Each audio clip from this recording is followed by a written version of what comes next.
పులివెందుల ప్రజలు ఇప్పుడిప్పుడే అరాచకం నుంచి బయటపడుతున్నారని ఏపీ ముఖ్యమంత్రి చంద్రబాబు అన్నారు. పులివెందుల జెడ్పీటీసీ ఉప ఎన్నికపై మీడియాతో చిట్ చాట్ చేశారు. ఎప్పుడూ తాను చేసే అరాచకాలు ఈసారి జరగలేదనే అసహనంతో జగన్ ఉన్నారన్నారు చంద్రబాబు. అతని నైజం ప్రజలకు తెలిసిందే అన్నారు. వైఎస్ హయాం నుంచి అక్కడ ప్రజాస్వామ్యబద్దంగా ఎన్నిక జరగలేదన్నారు చంద్రబాబు.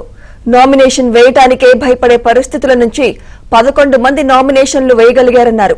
2 పోలింగ్ బూతుల్లో రీపోలింగ్ ఎప్పుడైనా జరిగిందా అన్నారు చంద్రబాబు.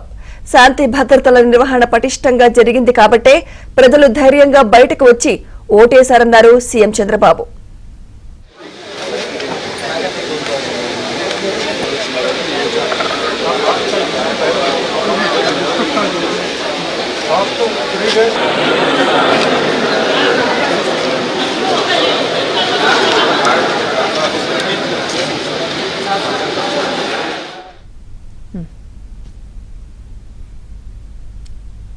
ఇదే అంశంపై మరింత సమాచారం మా ప్రతినిధి పూర్ణ అందిస్తారు. పూర్ణ.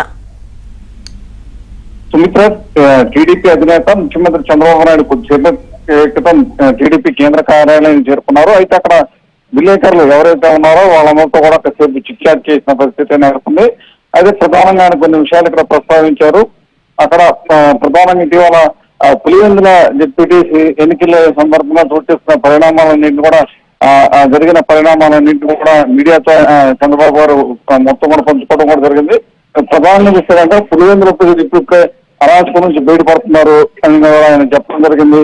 ఎప్పుడు తాను చేసే అరాచకాలు ఈసారి జరగలేదని చెప్పి అసహనంతో జగన్ మోహన్ రెడ్డి ఉన్నాడు. అలాగే దాదాపు 40 ఏళ్ల తర్వాత ప్రజాస్వామ్యబద్ధంగా ఇక్కడ ఏదైతే కడపలో కావచ్చు మొత్తం కూడా ఎన్నికలు అంటే అటు పులివెందుల్లో కానీ ఒంటిమిట్టలో కానీ 40 సంవత్సరాల తర్వాత ప్రజాస్వామ్యబద్ధంగా ఎన్నికలు జరిగాయని చెప్పి కూడా చెప్పడం కూడా జరిగింది. ఎందుకంటే అందుకు ఉదాహరణ దాదాపు 11 మంది అంటే అటు ఒంటిమిట్టలో కావచ్చు లేకపోతే పులివెందులో కావచ్చు దాదాపు 11 మంది నామినేషన్ వేయడమే అందుకు ఉదాహరణ చెప్పి ఈ చంద్రబాబు ప్రస్తావించడం కూడా జరిగింది. మరొకటి అంటే 2 చోట్ల కూడా రీపోలింగ్ కూడా నిర్వహించడం ఎప్పుడన్నా మనం చూసామా అని కూడా ఆయన చెప్పారు. వైఎస్ నుంచి అక్కడెక్కడ కూడా ప్రజాస్వామ్యబద్ధంగా ఎన్నికలకు జరగలేదని కూడా ఆయన ఈ సందర్భంగా ప్రస్తావించారు. శాంతి భద్రతల నిర్వహణ కోసం పటిష్టంగా మొత్తం కూడా నిర్వహించడం కూడా జరిగింది. ఎందుకంటే ప్రజలు ధైర్యంగా వచ్చి ఈసారి ఓటు హక్కుని వినియోగించుకున్నారు. ఇప్పటి వరకు ఎప్పుడు కూడా అక్కడ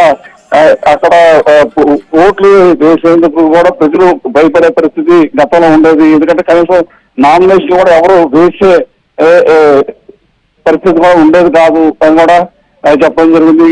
ఈసారి ఎటువంటి పరిస్థితి లేకుండా అంతా కూడా ప్రజాస్వామ్యబద్ధంగా మొత్తం కూడా అక్కడ ఎన్నికలు జరగడంతో పాటు ప్రజలు తాము స్వేచ్ఛాయుత వాతావరణంలో మొత్తం కూడా ఎన్నికల్లో పాల్గొనడం కూడా జరిగిందని చెప్పి చంద్రబాబు ప్రస్తావించడం జరిగింది. మరోవైపు ఏదైతే రాష్ట్రంలో వరదలు కూడా ఆయన కొద్దిసేపు క్రితం మొత్తం ఉన్నతాధికారులతో సమీక్షించారు చెప్పారు. అంటే ఇప్పుడు కూడా 17% వర్షపాతం ఇంకా తక్కువగానే ఉందని చెప్పి ఆయన ఈ సందర్భంగా ప్రస్తావించడం జరిగింది. Right, thank you Purna.